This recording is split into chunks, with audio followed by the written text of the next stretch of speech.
Operation Confidence proudly presents America's Invisible Heroes radio talk show.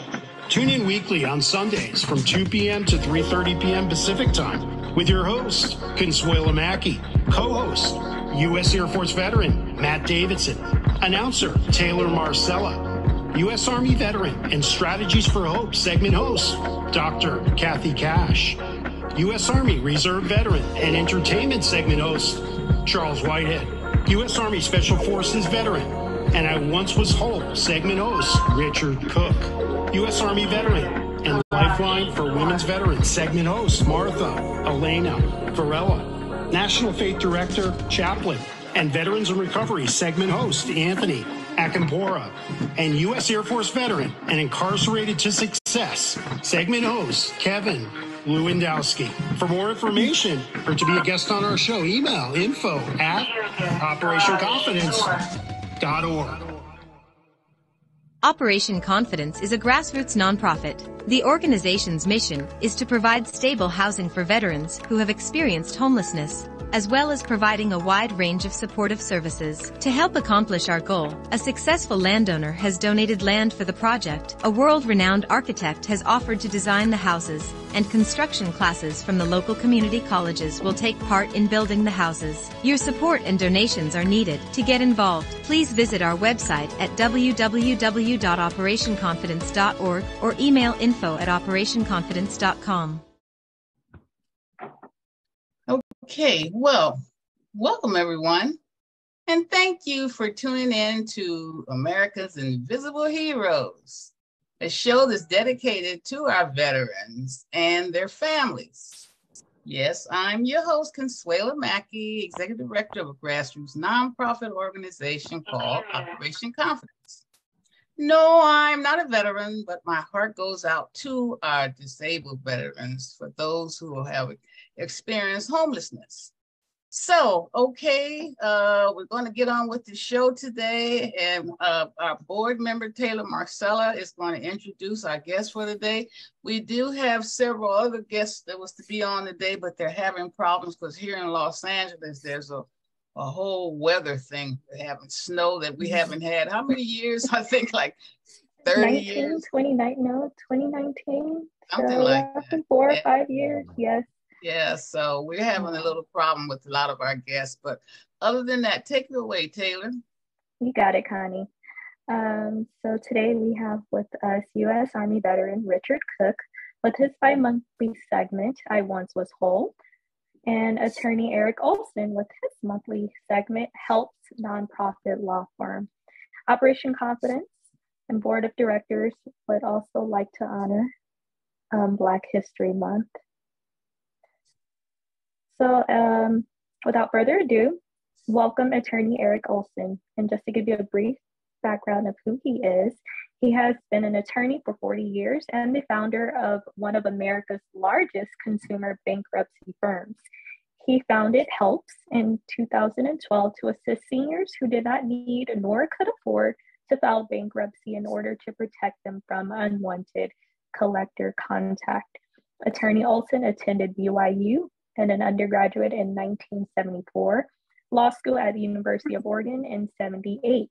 Helps Nonprofit Law Firm is a nationwide nonprofit law firm that represents seniors and individuals with a disability over the phone as an attorney to receive collector contact under the Federal Fair Debt Collection Practices Act. Whew, that is a mouthful. Helps also educate seniors and those with disabilities on how they can maintain their financial independence. They do not represent persons in court, and in rare cases that Helps client needs to appear in court, Helps will help locate a pro bono attorney to assist their clients. Today, attorney Olsen will talk about an often unknown benefit for veterans and their surviving spouses called Veterans Pensions or Aid in Attendance. Probably 95% of seniors are entitled to this benefit, but they do not receive it. Why? Because they don't know about it or think they don't qualify. The benefits require a veteran to be disabled. However, the benefit defines disabled as including any veteran over the age of 65 as being automatically disabled, even though they may be completely healthy. Some veterans are confused by it being called a pension, when in fact, a veteran only needs to have served in the military for 90 days with at least one day when America was at conflict to qualify. There are some income and asset qualifications, and today he will discuss the 3 types of benefits available, qualifications, and how to apply for these benefits. Take it away, Attorney Olsen. Thank you, Taylor. Thanks for having me on today. And I wish you guys all success with your bad weather. So as I was waiting here, I thought, Hello, and we're gonna have a little bit, I thought I'd tell a little story first, okay, in honor of the weather. Okay. And it has to do with the Air Force. It has to do with flying. For years, I flew airplanes, and I met with, all 12 months out of the year, met with people all over the Northwest. All kinds of weather. And often I would go into Kingsley Field, which was an Air Force base in Klamath Falls, Oregon. Okay, and it's an airport and Air Force base combined. And there are a lot of F-16s there and jets. And I love going into Kingsley Field because it was also a training ground for air traffic controllers for the Air Force. So Air Force, air traffic controllers would learn how to deal with airplanes and landing and all that requirement at Kingsley Field. Now, they may have had other places they did it, but they did it at Kingsley Field. So one time I was flying from Bend and to Kingsley Field, and when you fly, there was bad weather at Klamath Falls that day. And north of Klamath Falls, there's a lake called Klamath Lake. And when you fly, a lot of times they would have you hold and wait while another plane was landing. And so, and I was by myself, and I was above the clouds, and then they had me lower right to this point. They called it mix-up. It's a kind of a magic point in the air where and they told me to do circles right there. And I was just at the top of the clouds, and a lot of pilots know the top of the clouds are often the most dangerous part of the clouds. There's ice in them. And I was in the clouds, and for a little bit, I could see ice accumulating on my wings. And there was another plane that was landing that was coming from the south. It was a jet. And so I reported to the controller. I said, I'm reporting moderate ice. And I looked out my window, and I could tell, ice was building up a lot faster than that. And I got a little bit nervous, and after another, and I've flown a lot, thousands of hours, and in my work. And so I finally reported. I said to myself, I can't stay at this. I got to get down, otherwise I could crash. Ice can build up on your wings, and it's not the weight, but it deforms your wings, and you don't have any lift, and you can die. So I said, Kingsley approach, Scenario 6715 Mike, reporting heavy icing, would like to get an update when I can get my clearance. And before that, he told me it was going to take 20 minutes. And so after about a minute or two, I said that. I was trying to tell this controller, hey, you need to get me down because I'm in a bad spot here.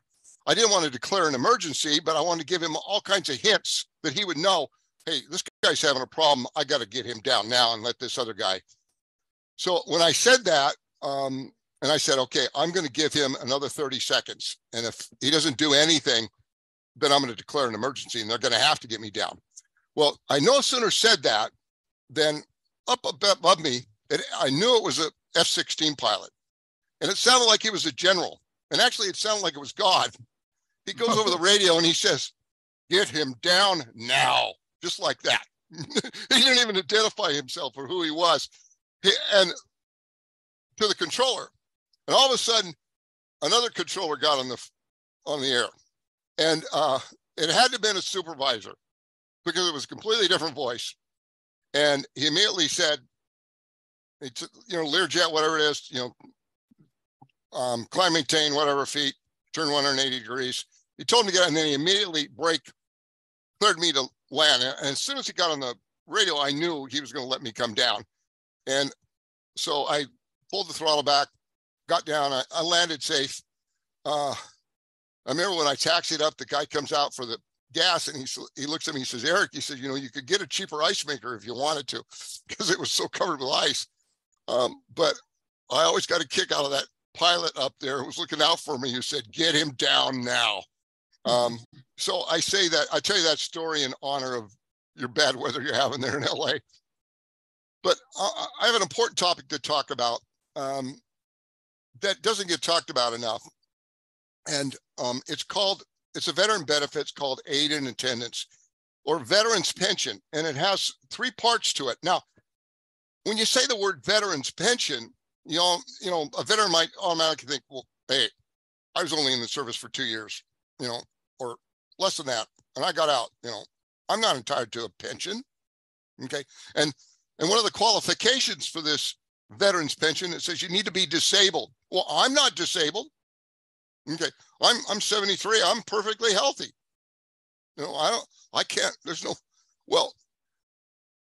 Part of the problem with this benefit is how it's described. Okay. One of the qualifications for a veteran's benefit is you have to be disabled, or if you're over 65, you're automatically termed disabled, whether you're perfectly healthy or not. So if you're over 65 to qualify for veterans pension, you're automatically disabled per the VA. Okay, so you can qualify. Now there's three parts to this benefit. One is called aid in attendance, and the second part is called housebound, and the third part is enhanced pension. Now the first part, aid in attendance, that's used that's used fairly commonly. Okay, and one reason it is the nursing homes know about it, or if someone has to go into a facility to get help. And the qualifications are you have to be over 65 or disabled and serve in the military for at least 90 days and 1 day during conflict. Only 1 day. Okay. And then you have to have any type of leaving the military except for dishonorable discharge. Anything else gets you in. Now, you do not have to have been in the actual field of conflict. So Vietnam, for example, I think it's May 15th, 1975, the last date, if I remember right. And then 65, it starts a day in 65. And then for 1 year before 65, if you're actually in theater, if you're in Vietnam, but between, I think around June 65 to May of 75, doesn't matter where you served. You could have been Germany, in the United States, Alaska, it doesn't matter. If you were in the service, you qualify. And then since about 1989 or 1990, we've been qualified the whole time. There hasn't been a period where we haven't been in conflict. And then there's Korea and then World War II, but there's not too many of the World War II veterans left, but it's mostly Vietnam veterans that need to know about this. And some recent veterans too. So the three parts are aid in attendance, housebound, and then enhanced pension. And I'll just talk about them real briefly. The first two, like aid in attendance, is if you have to have someone that helps take care of you, or if you have a problem taking a shower, you need someone to do showering, shopping for you. Maybe you have a hard time getting around. You need some type of care. I can go over the requirements here, but it's you have to have a little bit of a disability. Okay. Now, one thing's important to remember is that this benefit is also available to the surviving spouse of a veteran. Okay, which is important to know. The other thing too is some of these benefits, only a small fraction of veterans entitled to them receive them just because they don't know about them. They don't know how to apply for them. They're not that easy to apply for. It should be a lot easier. So aid attendance is the first benefit. Now, housebound attendance is if you're disabled but you stay at home, but you need someone to help take care of you. And the benefits can be fairly significant. It could be up to a couple $1,000s or more per month. Okay. In order to qualify, you have to have an income lower than a certain amount. And I'll just touch on that in a few minutes. But medical costs can decrease that income so that you can qualify. And there's an asset limitation, but a lot of veterans that get this benefit don't have a problem with the asset limitation, and a home doesn't count towards the asset limitation. So a year or so ago, it was like $135,000 in assets or more. It's probably more now. So a lot of veterans don't have that problem qualifying because they have too many assets. But then an important part of the benefit, which very few seniors get or veterans get, is this enhanced pension, which means if you're poor and a veteran and served during time of conflict, you can get you can get additional money from the VA to supplement your income. I'll give you an example real quick. So I talked to a veteran some time ago. His name was John. Called on the phone. He was married, and they had a lot of financial problems. They had debt, and they couldn't afford to pay the debt. And I told him, well, hey, your Social Security is protected. No one can touch it. And he didn't know that. I said, you can be protected from credit harassment, so you don't have to deal with these. And he said, well, he was worried about his home, and they had saved up over the years, and their home was free and clear. And I said, no one can touch your home. It's going to be okay. And he was really, really relieved. And then I asked him, I said, did you serve in the military? And he said, yeah. I was in Vietnam in 1970, like 71, 72.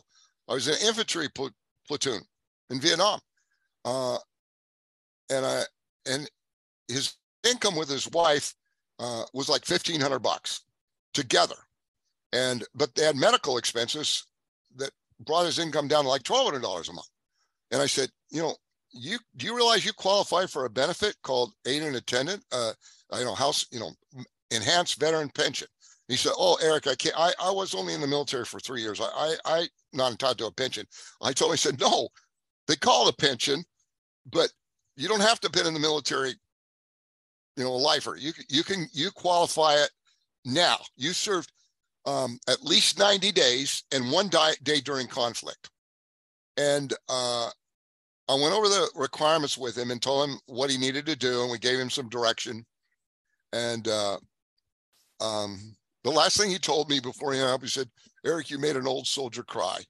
Okay, because he was like 73 when I talked to him, and they were living off of $1,200 a month, which isn't a lot of money, and under this veteran pension, it was going to give an extra about $400 more.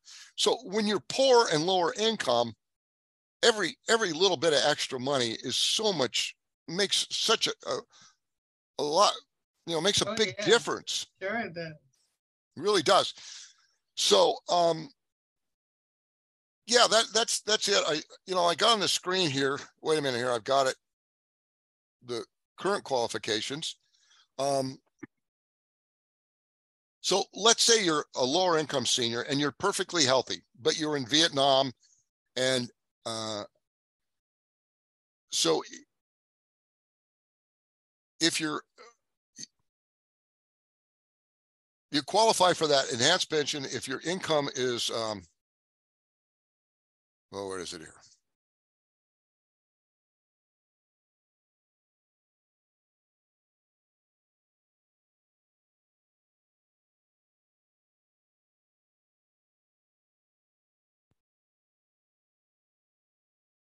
You there, Eric? Yeah, I am. I'm looking at the numbers. It's like $16,000. Okay. What does that work out to? Like what, $1,300 a month, something like that. Mm-hmm. You can qualify for that enhanced pension. Now, if you're at home and you need someone to help you at home, your income can be $19,000. Now, what's that going to do is going to be able to pay for someone to come in and help you. Okay. And it's up to a couple $1,000s. So instead of having $19,000 in income, you'll have in effect having, almost $40,000 in income. And, wow. And the money can be paid to a family member to help take care of you. Okay. Not your wife, but any other, a kid, a friend, or some professional. But if you can take care of yourself and you're just really poor, this enhanced benefit can give you extra money to be able to take care of you. And statistically, I remember reading something a few years ago. They don't have any hard statistics on this, but some guys that had estimated that like only 3% of veterans who were entitled to this benefit received it. And the reason was the other ones didn't know about it.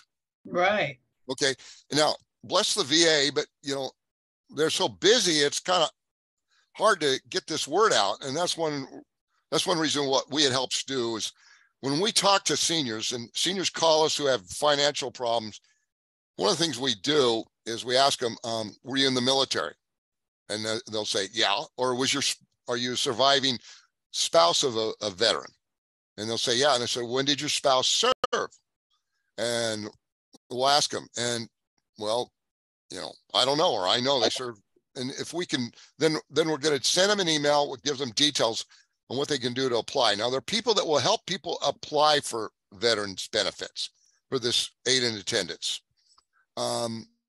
There's organizations that do that. But it can be a little bit difficult, but your viewers need to know about that. Okay. That's available for veterans. Eric, Richard has a question, has his hand up. Richard. The question I have, I'll make this statement itself too. I've applied for that several times. I've even applied through what they call the, I forget the title, but it's something where these, it's like aid and attendance, but also where it's also the caregivers program. I've applied for it twice. Housebound. Yeah, but twice. But I got denied several times. One, because they said you didn't serve enough. Two, they said you're perfectly healthy. That's what they told me. Oh my God! Didn't you serve 30 years? Yes, but that's what they told me. So what years did you serve? I served from 1975 to 2008. Well, when did you go? When did you enter in 75? June of 75. Okay, so May 15th of 75, I think, is the cutoff for Vietnam. But right. Then I believe 89 is the Gulf War, and that starts then. So you can contact me or email me, and I'll get you some information on someone who to contact that can help. Okay. Okay. Great. Yeah, Thank you. Did you really apply? Did you apply for this yourself? Did you have anyone help you? Or do it on your own? Yeah, with the VA social worker, and they did their part. But the thing is, the VA, and also I talked with the other program, the caregivers program, and they said they're going to help me out, but they never do nothing. Okay, so there are some nonprofit people that help people do this. I could give you you need to reach out to me, and I can get you some information on someone who's going to get you accurate information. For example, There's one company that I know of, one gentleman that helps people do this, and he's got like a 95% success ratio. He will not take anyone until he's looked at their case and determined that they actually qualify for aid and attendance. No, they don't. Does he charge? They don't make it easy. That's a good question. Okay. They're not supposed to charge for doing this help. Okay. But they got a way to get around that. He does charge like the first month's payment. And that's why he does the pre-qualifications before anyone pays him anything, make sure he's going to get it. He'll be able to be successful. But there are organizations will do it for free. Okay. I don't refer anyone to anyone. I just give them names and they can go to whoever they want. But based on what you're telling me now, the other reason you may not qualify is you may have too much in assets, or your other income otherwise may be too high. Well, So, the thing is, I get my VA disability, which I'm 100%, but also I do get Social Security because it has gone up because of the pandemic and the inflation rates. But that's what I've got, and of course my Army retirement. So that might be because of that, but I don't know. That sounds like that might blow you over the limit. But see, there's a lot of seniors that are veterans that aren't getting VA disability. Okay, and they're not getting a veteran pension. They're only in service for a couple of years, but all they're getting is Social Security. And if they're under that amount, then they can get this aid in attendance. So that might be what kicked you out of it. Okay, all right. That benefit. Take your hand down, Richard. You have something to say, Charles? Oh no, when you said that, when Richard said that the VA was trying to help him, I'm like, the VA doesn't usually try to help you very much at all when it comes to things like that. You can't count it. It's like Attorney Olsen said, you have to get someone who is neutral of them. Well, I don't want to sing bad about the VA, but you're right. You're right, Charles. I found out myself. Yeah, I know. Yeah, Charles has had difficulty. Yeah. But it's we help a lot of seniors that are really poor, lower income poor, and they're widows, and I want them to know about this. So, as I was preparing for this, I looked at, and I remember talking to another lady, and her income, she was a widow of a veteran, and her income was like $900 a month in Social Security. Yeah, her husband was served in Vietnam, but that's all the Social Security she got. And this was several years ago, and we looked at it. And I said, "Listen, you can get aid," and she did get it. You can get enhanced pension from your husband's service in Vietnam, and that's going to give you extra $300 at least per month. So instead of $900, she's going to get $1,200. Now, for someone's getting $900 to get back then and get an extra $300, I mean, that's winning the lottery. That's a lot of extra. I mean, that's really going to make a big difference in a person's life. So I want to get the word out about aid and attendance. Today is my message to let you know that it's out there. And I guess the requirement is that you serve during time of conflict, and you have to have been in the military at least 90 days. And I've learned since that sometimes you get kicked out before 90 days because the military knows, for whatever reason that, if you've been longer than 90 days, you're going to get some benefits you might not. So you got to be in for 90 days and at least 1 day during time of conflict. And you do not have to have been in the theater of conflict. And you do not have to be disabled. If you're over 65, you're automatically disabled, whether you like it or not, which is good because then you qualify for this benefit if you need it. But you can see how the definition throws people off. Veterans pension. Well, I don't get a pension. Or you got to be disabled. I'm not disabled. I'm over 65. And so you immediately forget about it. Hey, Mr. Olsen, would you just for the lay people, when you say you have to serve during conflict but you don't have to be in the theater? I know what you mean, but for the people who don't know, that means like you have to serve during a war, but you don't have to actually be there, right? That's exactly right. Yeah, because some people. Yeah, I didn't know that. So I'll give you the dates. Korea is from 6/27/50 to 1/31/55. From June 27th, 1950 through January 31st of 55. If you were in the military, no matter where, at least for 90 days during that time, you qualify for this benefit. if you otherwise, okay? And Vietnam, it's from February 26th of 61 through August 4th of 64 on ground in Vietnam, okay? But on August 5th of 64 to May 7th, I said May 15th, it's May 7th of 75, without limitation, which means you don't have to have been in the country, okay? And the Persian Gulf, I said 89, I was wrong, from August 2nd, 1990, and as far as I know, that hasn't changed there. So now, a lot of those guys aren't seniors yet, but if they're disabled, they'll be entitled to this pension. But someday, when they're seniors and if they're lower income, they will be entitled to this pension. So, yeah, those are the qualifications. And then, like I said, there's an amount of other income and then assets. Assets usually doesn't kick people out. If you're really poor, you usually don't have those kind of assets that would kick you out.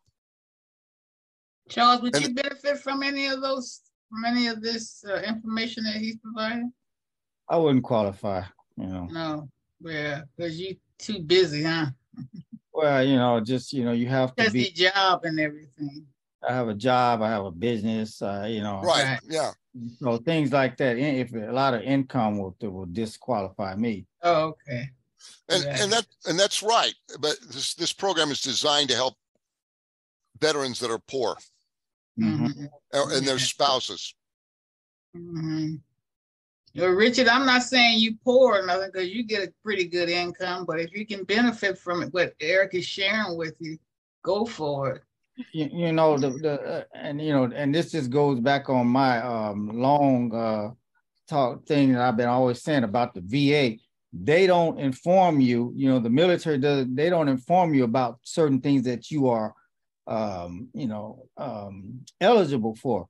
For one, I've been fighting a case for many, like years, 5, 6, 7, 8 years now, just to get disability back when I got hurt before I made it home from my AIT, my school. And I didn't know until recently, this past year, less than 6 months ago, that I could apply for disability through the VA because they have a spinal cord injury ward. And, my NSO told me, and because I actually, asked him to, I asked him, did he work for the VA or the PVA, Paralyzed Veterans? And he told me the PVA, and I was like,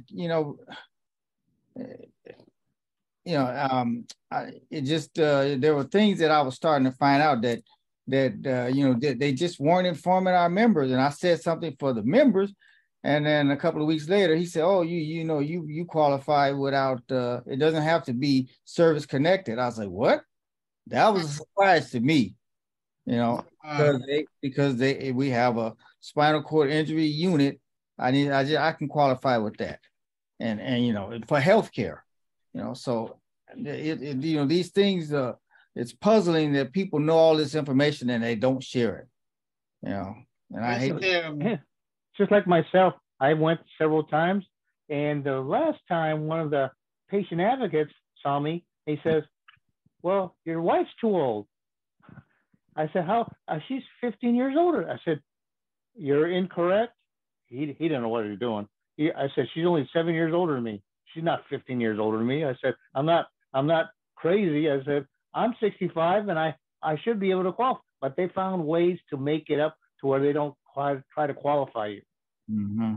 That's what Charles was talking about. Why is that though? That's terrible. That's a good question. Yeah. They don't want, the money's not coming out of their pockets, but people see, it seems like, those reps tend to act that way sometimes. Mm-hmm. Yeah.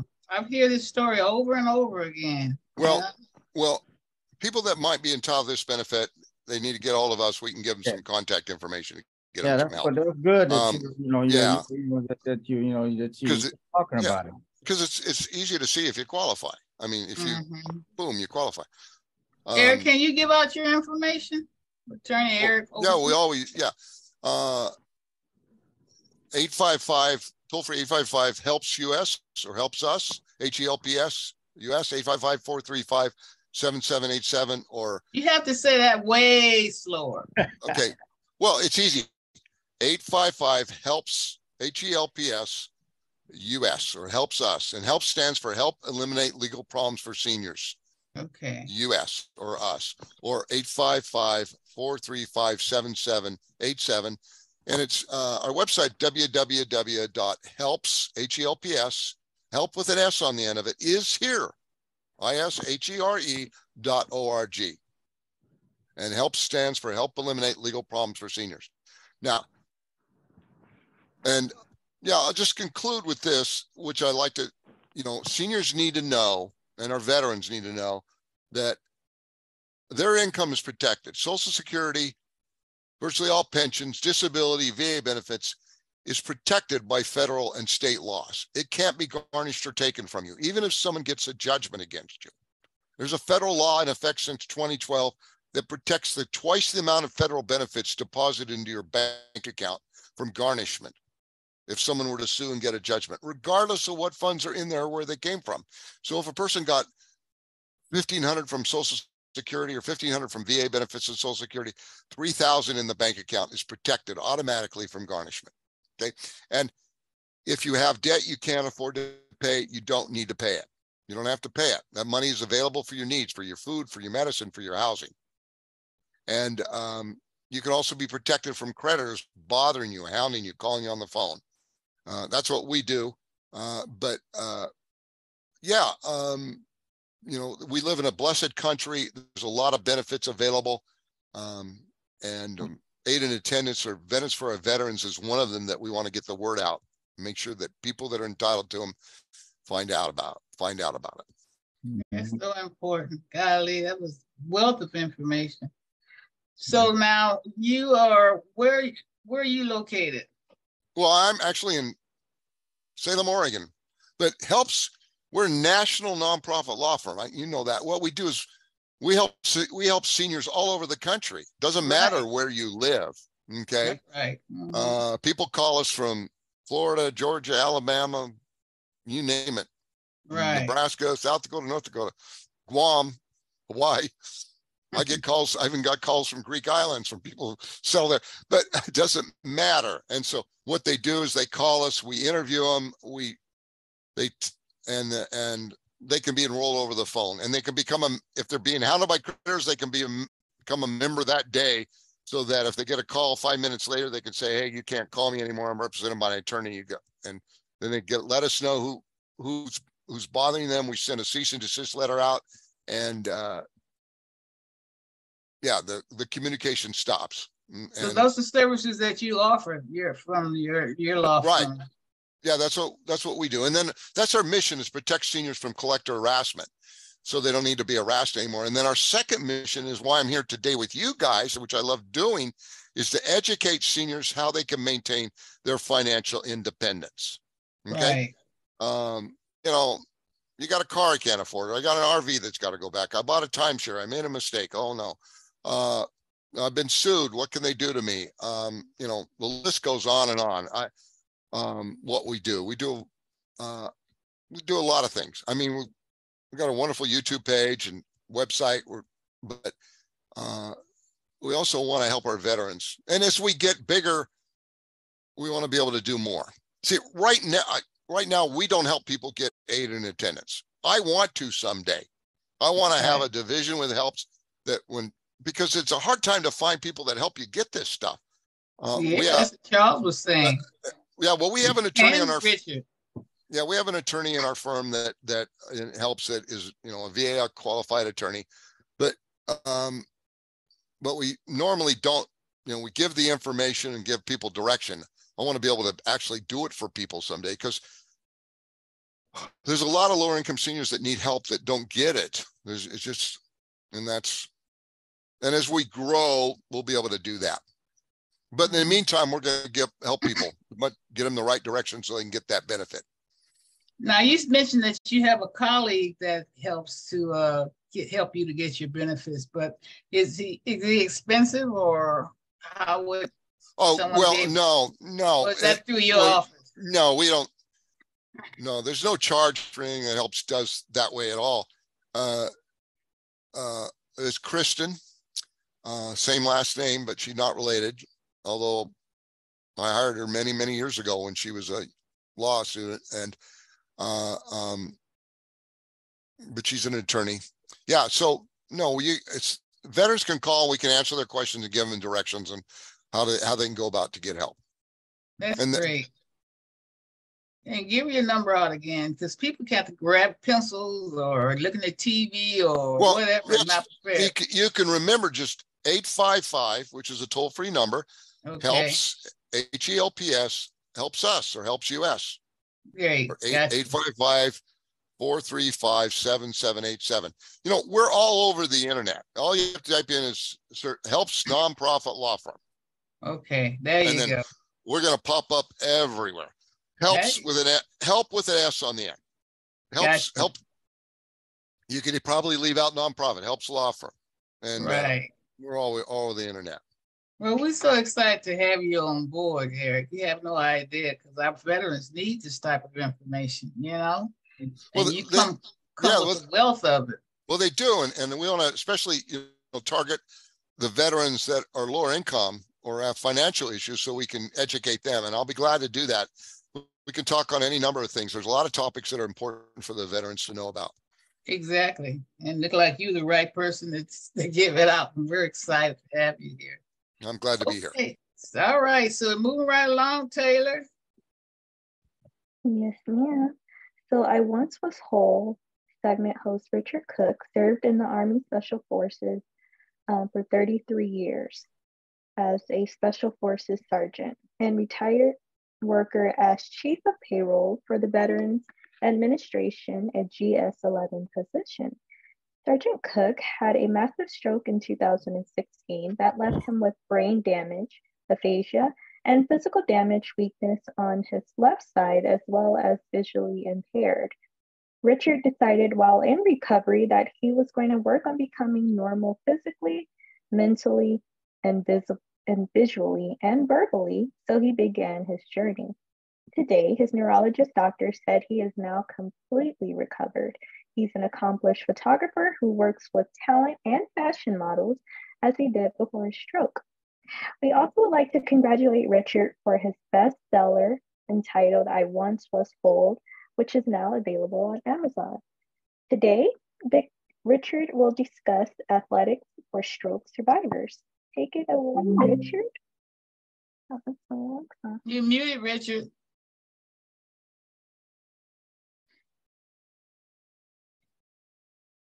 You're muted. I had to tap the button the right way because my vision is not very good, as everybody knows. So that's an example right there where I have to try to do things physically. Well, you do well. We're proud of you. Trying to do physically. So the point is athletics. I'm going to say athletics is very important. No matter if you can do it, there are various athletic areas that you can do, like there's sitting push-ups. Sitting with the arms, where you can still work out your weights on the upper body, where you are sitting, things like that. So what I'm doing coming up here in March, towards the middle or end of March, I'll be going to the ski clinic, which is in Aspen, Colorado. So it's gonna be cold out there. And so I'm gonna be bundled up enough. And skiing too, double cold. Yeah, exactly. So I'm also gonna have that, but that's gonna be stuff where I'll be doing that.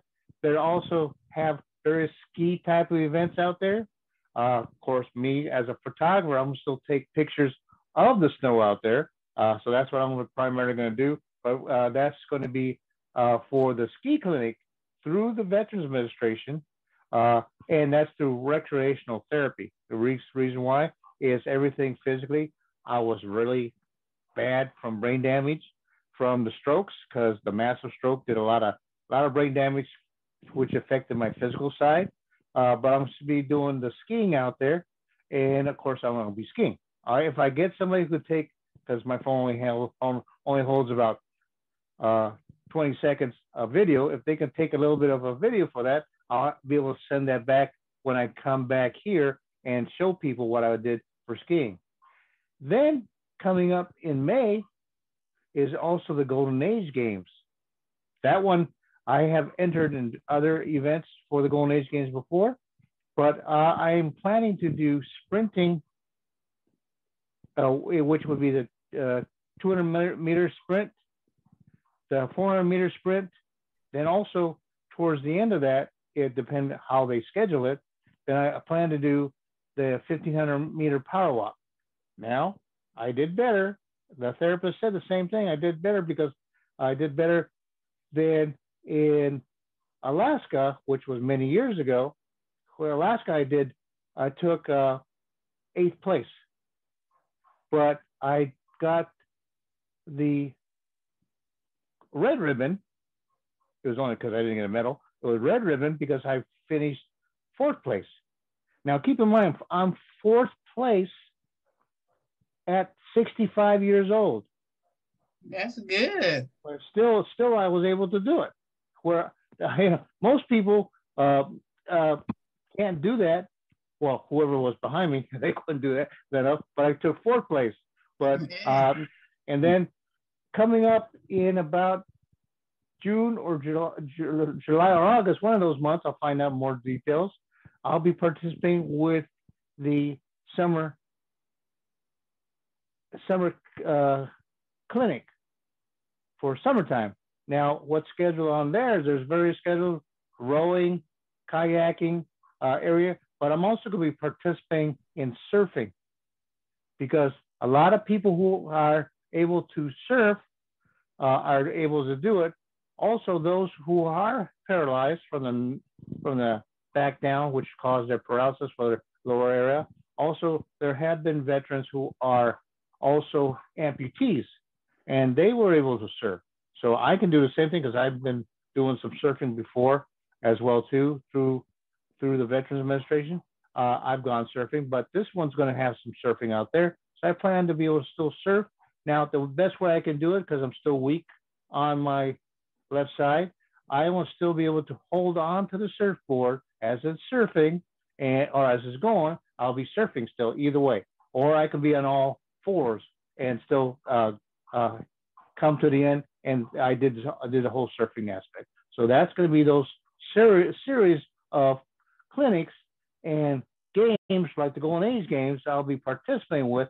What I'm doing though is all stroke survivors, whether they're veterans or they were stroke survivors from whatever area they are from.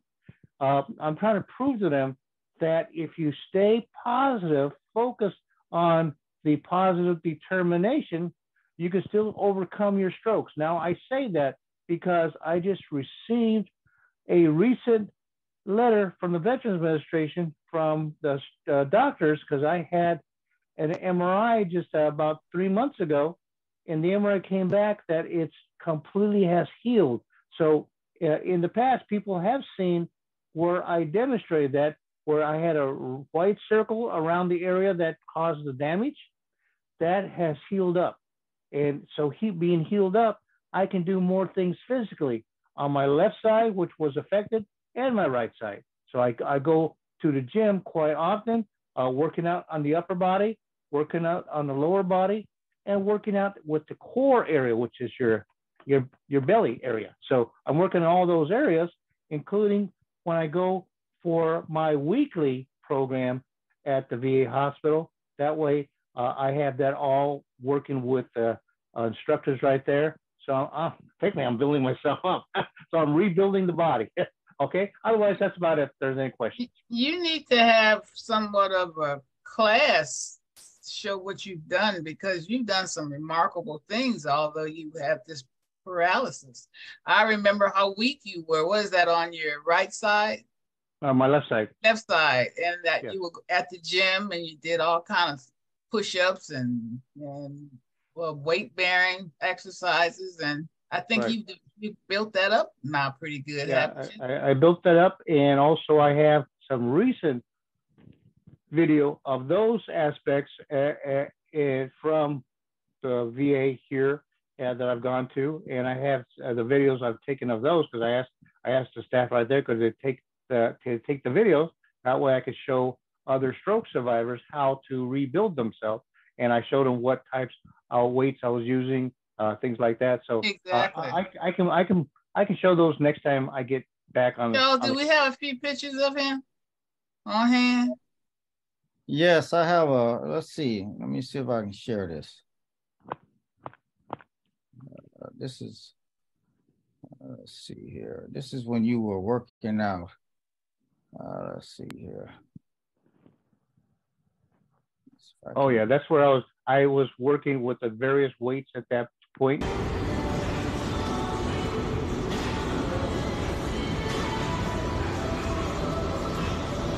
Now that is the left side.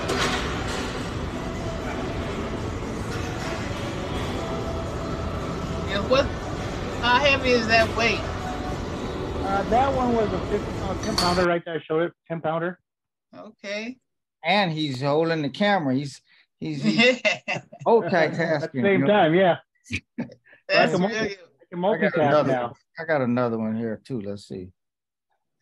Yeah, Richard, you know, he doing it. So that's what I'm saying. You need to do some classes, you know, so that stroke victims think that they can't do some of the things that you. What is this one? Yeah, see, that's my left side right there. That's Planet Fitness, huh? Yes, Planet Fitness. Yeah, I'm a member of that club gym as well. All right, well, congratulations. Keep up the good work. And lastly, before you sign off, tell us about, you have 2 books out. Are they both on Amazon? Yeah, they're both on Amazon. So the latest one is called latest one, it's not a race, it's a journey. And that's going to emphasize of the journey I've gone through to be able to speak as I'm doing right now. Because as you can hear, I have to slow down a little bit because sometimes I can speak too fast and the aphasia comes out. So the aphasia is what happened from those strokes, which was giving me speaking difficulties. So I've tried to overcome those by doing that. Remember, I'm also physically sight, so that's why I'm working the whole body out. So like I said before, also mentally, I've gone to my mental health doctors because strokes cause a lot of areas of concerns, I'll put it that way, which mainly causes dementia. But they told me my dementia is very, very low. Now, is that all in the book? We was talking about the book. In the book, yeah. So the book will emphasize all those areas where I was able to rebuild myself, mind, body, and soul. That is so cool. And that's the one that's out now. I mean, the second one, right? What was the first one about? I Once Was Whole. That's the one that described what you had gone through, right? Right. That was the beginning of what I've gone through. And then a new one is what I'm able to recover and what I'm doing currently in a positive aspect. Well, congratulations. You're doing some amazing stuff. We're always so happy to have you on and tell your stories. And next time I want to hear about your classes you're going to be having at the VA. And last but not least, you didn't even tap on about your photography work real quick, and that we have one of our auctioneers is about to put it on her website and also feature it at some of her events. Yeah. You know? Yeah, so beautiful photography. I'm doing more photography and new photos as well too. I've done some with, I call it leaves of a scarecrow. Now let me give you this example. It's leaves, and I put a scarecrow in there. But I got the idea from speech therapy because they had us do a written test, somewhat a written test, and they gave us little papers, and mine added up to leaves on one side, and the other word was a scarecrow. So I put those together, and that's where I created this new photo of called Leaves of a Scarecrow. But also I've done others where I've now created something. I have to still work where I go for the development of the photos. I've captured the moon at its this very small point, and then it raises up. So I'm trying to get them to help me how I can raise those all the way up. So it's going to be like several moons shown at the last part, where it's called Blue Moon Rising. So beware of that one. So it's going to be a fun one.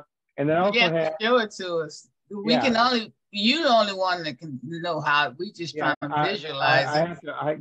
I have to work it out with the developer, so that way it comes out where it's a blue moon rising. And then the last one is a dark background of a Ferris wheel.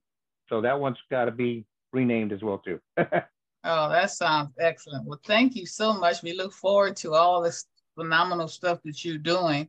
You're going to come back as usual and share it with us. Oh, yeah. Right? Okay. Moving right along here, before Taylor moves on, and also Charles, I want to announce that Attorney Jody Galvin was supposed to be on today, but she's having problems because of that horrible weather that we've had here in California with the snow. She lives in an area there that's shut down all of her internet and power and everything. But Attorney Galvin is the founder and executive director of Community Veterans Justice Project, a major program to help with our veterans. So hopefully she'll be on next week if she gets her power back, or sometime soon. She's one of the team players, so she will be back on. But I just wanted to acknowledge that we miss her and thank her so much for trying, but we do understand this. We've never in Los Angeles had this type of weather. California, actually, it's all over, right, Charles? What about your way? Did you have any problem? Long Beach way? Well, it's freezing. I was at the aquarium this morning. We played early, and I was going to stay over there, but I cut my hand. What? I cut my hand on something, and I had blood all over the place. And it was freezing up in there. It's like a refrigerator. So, oh my goodness, no, you don't need that to catch a cold. So I left the aquarium. I was going to report. I was going to stick around for some of the stuff. Yeah, we thought you were going to be on from there. I was, but when I cut my hand, and then I was, because it's already cold outside. It's cold inside because they have to keep the tanks at a certain temperature because of it's an aquarium, and then the doors are open, and so you got a breeze going through there. Oh no, you can easily catch a cold. And I don't do well in cold, and then my hand, like I said, I cut my hand and I had blood. Cut your hand, is it bad? Yeah, it was, it was a nice, when I did it, I saw it, but then I looked up, I got blood all over the place, and I'm like, okay, just time to go. Time to go, yeah. I was like, I said, just because time to get out of here. There was a long lag of time before something else was going to happen, and I said, I'm just gonna get out of here. It's like, so, and unfortunately, I live around the corner from the aquarium where it's at, so I just made my way back home, clean up my mess. I mean, I had blood all over my clothes, and I'm like, oh God, I didn't realize it. And then when I was driving home, I'm like, man, this thing is still open. So I said, okay. You didn't have anything to wrap it up there. I stopped it initially, but then, I didn't realize the cut was bigger than I thought it was. So. Oh my goodness! Wow. So. But you got to stop now. It's all bandaged up now. Yeah, it's good now. And I didn't. It was the cold, as you say, attorney. The weather, man. It was cold up in there. It's like being up in the doggone refrigerator. It's not. Did they have anybody there under those conditions? Yeah, they did. We played as a band. Our band played, and but they have people, but they were in like a different theater, and because we play right in front of the big tank. What was the occasion? It's the African American Festival. Oh, okay. So and then I wanted to stick around, but then the people that were going to come on later were coming way later, and I was like, okay, that's just. I'm throwing in the towel today. Yeah, you don't have to be there. Instead of leaves, what'd you say? Richard, leaves of a scarecrow. Or I said the scarecrow leaves. Yeah. I wasn't scared, but I just like, it's time for me to get up out of here. Yeah, really. It's too much going on. When you have those many things happen to you, it's time to go. We did our thing, and people Real quick, tell them you're talking about. Nobody know what she's talking about. What you did? What thing? What? Who? Where? What was it? I was at What do the you do? What do you have? Okay. I just said we were a band. We played at What's the name aquarium. of the band? Per se, PERSE, 2 words. Per se, the band. We sang. We played out. We jammed at the aquarium for it was just a quick set today, and people were loved it because we had kids and all kinds of people dancing. And, really? Doing our thing. Yes, so we did. We did our thing, and where are your pictures? Did you get any pictures? Oh yes, I got some pictures. I got people that took pictures. I just haven't. I don't have them yet. I'll share them with you next week. Okay. Look at Taylor. See over there. Yeah, I'm gonna get you. Yeah, all right. But yeah, it was a good thing. Even these festivals are always good. It's just that's great though. You're on the board over there, aren't you? No, not on that. Community something or another. No, I'm a commissioner in the city of Long Beach, but not on that board. I'm on the code commission board. So chairman, or presently the chairman. So okay, cool. And then also board member for PVA and Operation Confidence. You're just a busy camp. Yeah, and there's a couple of other more, but I just these kind of things I do for giving. Right. Yeah, work every day and own a trucking company. Just because you're in a wheelchair don't mean nothing, does it? Don't mean a thing, long as you got the wheels to roll. I respect it so much. Okay, moving right along here. Taylor, you have some information that you want to share, and actually acknowledging the end of Black History Month. What is it, Taylor? So as we end Black History Month, I'd like to share about Elizabeth Keckley, former slave turned Mrs. Lincoln's dressmaker. Elizabeth was born into slavery in 1818 in Virginia. Although she encountered one hardship after another, with sheer determination, a network of supporters, and valuable dressmaking skills, she eventually bought her freedom from her St. Louis owners for $1,200. She made her way to Washington, D.C. in 1860 to establish her own dressmaking business and met First Lady Mary Todd Lincoln. Just after Abraham Lincoln's inauguration in 1861, the FLOTUS hired Keckley as her personal modesty. Keckley took on the role of dressmaker, personal dresser, and confidant, and the two women formed a special bond. Mary T. and Lizzie K., a new play written and directed by Tazewell Thomas, explores their relationship. Much has been researched, written, and analyzed about Keckley's life as a result of the unusual friendship. In 1868, Keckley published a detailed account of her life in the autobiography Behind the Scenes, or 30 Years a Slave and 4 Years in the White House. A thorough study of her dressmaking legacy is still being uncovered, though explained Elizabeth Way, a former Smithsonian researcher and New York University costume studies graduate student who worked for the Smithsonian last summer researching Keckley. Not that many still exist, and even with those pieces that do exist, there's a question as to whether they can be attributed to Keckley. The Smithsonian's National Museum of American History has a Mary Lincoln gown, a purple velvet dress with 2 bodices that the First Lady wore during the second presidential inauguration. There's a buffalo-clad green and white dress with a cape at the Chicago History Museum. At the Abraham Lincoln Presidential Library and Museum in Illinois, you'll find a black silk dress with the strawberry motif that you'd wear to a strawberry party, which was a 19th century Midwestern picnic tradition, but it's disputed as to whether or not it's a Keckley. Penn State has a quilt that Keckley made from dress fabrics, and other items are floating around in collections. For example, Howard University has a pin cushion with her name on it. Wow, that's great information.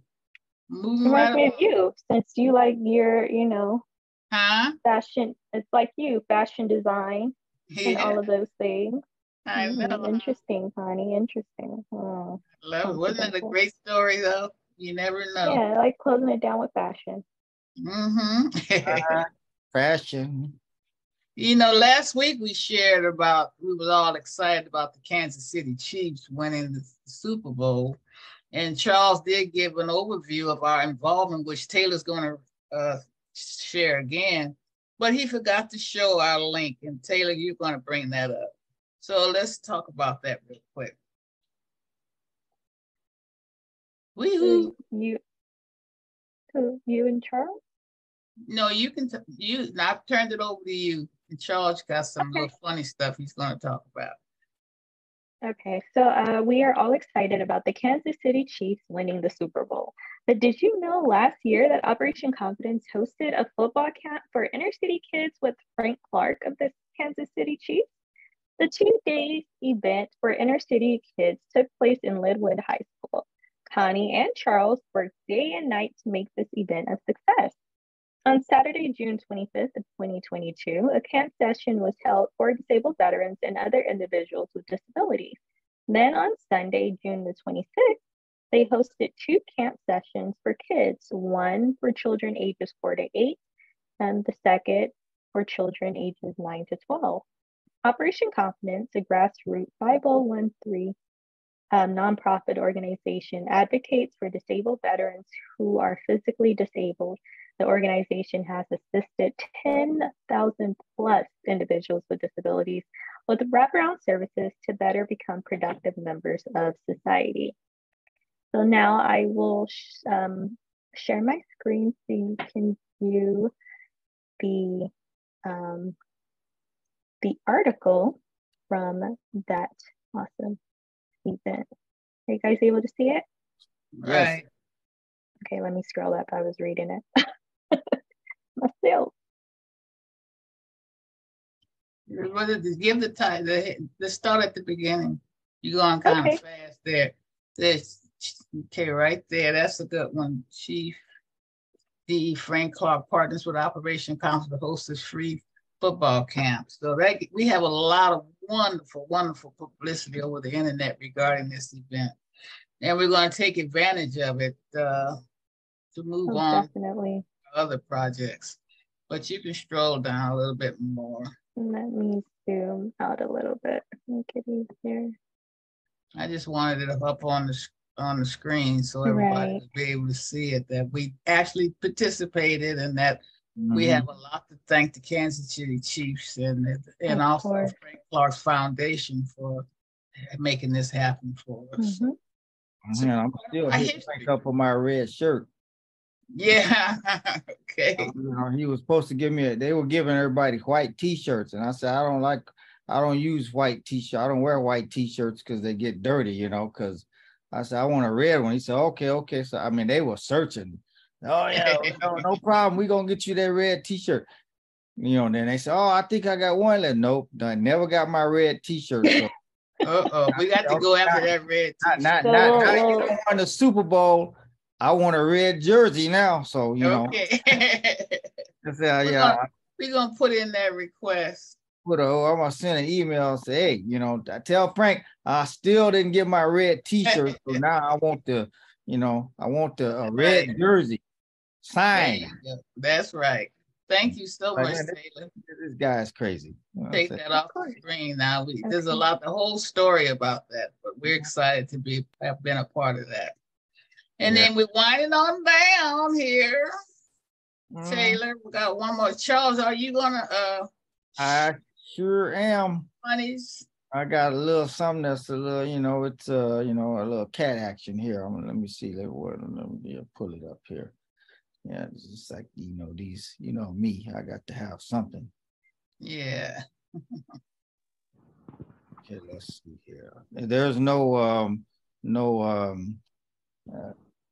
talking or anything, but if the radio people will miss out, but basically it's a cat that's being misbehaving, and his owner kind of gives him a little something to get him back. So I'm gonna show you guys first, and then let's see. He always ends the show with something funny or crazy. Yep, that's it. That's me. Let's see where we at. Here we go. We got the little cat action here. He wants to be. What is that up on the thing? Glue or what? Like whatever. The cat knocked it off one time. And then she's like, "Okay, you do this. You knock it over. That's you." She said, "This is what's gonna happen." Now that's just the beginning. Look, and then she said, "Okay, see." And the cat like, "Oh, okay. Well, hold up now. Whoa. In that case, you know what? All right, let's get back up. Okay. That's cute. All right, so that was that. Cute little humor. Cat gonna knock over the white off or whatever. Yeah, right. Looks like white out. She said, "Yeah, okay. I'm gonna throw you in the skillet." That's funny. So we're closing out, everybody. Now we thank you so much for being here today. And although we had a smaller crew, but we had a lot of fun, a lot of phenomenal information. So we're all excited about that. Okay, take it away, Taylor. Before Ms. Connie closes the show, we would like to encourage our viewers and listeners to visit Operation Confidence resource page for some amazing resources. We would like to inform everyone about Operation Confidence Positive Redirection Team, the group of male and female veterans who are mentors having overcome similar challenges and situations, transitioning back into mainstream society. To be connected or become a team member, email us at info@operationconfidence.org. Also, we are so excited about Operation Confidence Combat Boots and Lace Women Veteran Mentoring and Creative Arts Group and Operation Confidence Distinguished Male Veterans Mentor and Dress for Success Modeling Group. To get involved, email info at operationconfidence.org. Zoom meetings will take place the first Saturday of the month. Okay, and as always, we want to remind our viewers that our goal for the show is to be able to raise awareness about Operation Confidence's mission, which is to provide stable housing for our veterans, especially those who are disabled, and we want to include a wide range of supportive services. So we really need you all to get involved with our grassroots effort. If you want to have anything to contribute to what we're doing, please send us an email at info@operationconfidence.org. And also, we all want you to remember to subscribe to our American Invisible Heroes on our YouTube channel. We joined on June 4th, 2021, and to date, it goes up every week, Charles, and Taylor and Eric and Richard and whoever else is listening. We're at 118,000 views as of last week, and it's going up every day. So that's a lot of excitement. And we need your support. If you only donate $1 or more to Operation Confidence, I want to thank Attorney Olsen for his donation. It would sure help our teeny house project. So anyway, in closing, Operation Confidence American Invisible Heroes is now streaming on Spotify, Apple, Google Podcasts, as well as Amazon, iHeart, Switch, and Twitch podcasts. So we're moving right along here. We're getting the word out, and we're very, very excited. So thank you so much for coming on today. We want to thank all of our listeners and viewers and let you know that we'll be back next Sunday. Goodbye, everyone. We're going to end it with our closing music. Do you have that? Here we go.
Okay, well, we're going to say bye, everyone. Thank you. Bye now.